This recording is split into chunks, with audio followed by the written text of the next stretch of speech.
4 espèces de tortues marines fréquentent les eaux et les plages du Bénin pour leur reproduction. Après la signature du projet de gestion intégrée de la zone marine et côtière du Bénin entre le ministère allemand de l'Environnement et celui du cadre de vie et du développement durable, une délégation des partenaires en collaboration avec l'ONG Nature Tropicale est allée visiter les tortues marines.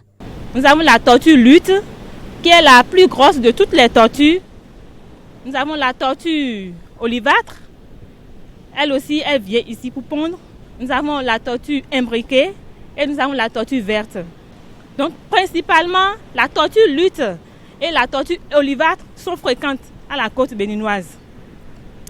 Et en parlant de cela, il y a aussi la tortue verte qu'on retrouve surtout au niveau des épis. Quand la tortue vient pour pondre, elle fait des trous, elle pond les œufs dedans. Elle peut pondre jusqu'à 150, 120, 150, 160 œufs. Donc quand elle pond les œufs, eux ils sont là, ils suivent, ils savent comment suivre l'œuf jusqu'à ce que ça donne des bébés.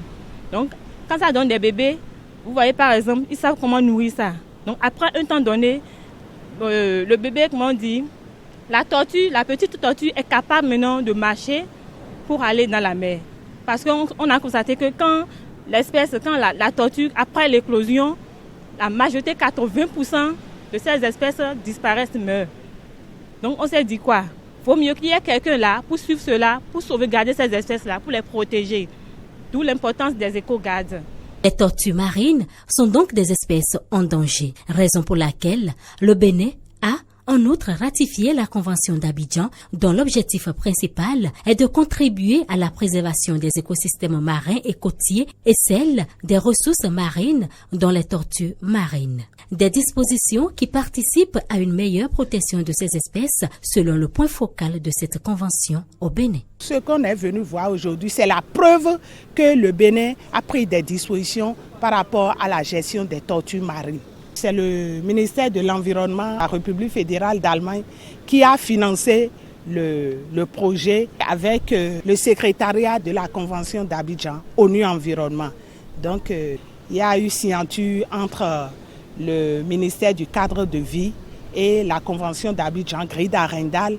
Donc, suite à cela, on est venu montrer aux partenaires techniques ce que nous faisons réellement sur le terrain et les difficultés que les gens rencontrent sur le terrain en matière de préservation des tortues marines. La conservation des tortues marines avec la contribution des éco-gardes permet au Bénin d'accroître leur reproduction. À la fin de cette visite touristique, plusieurs bébés tortues et une grande ont été lâchés pour retourner à la mer.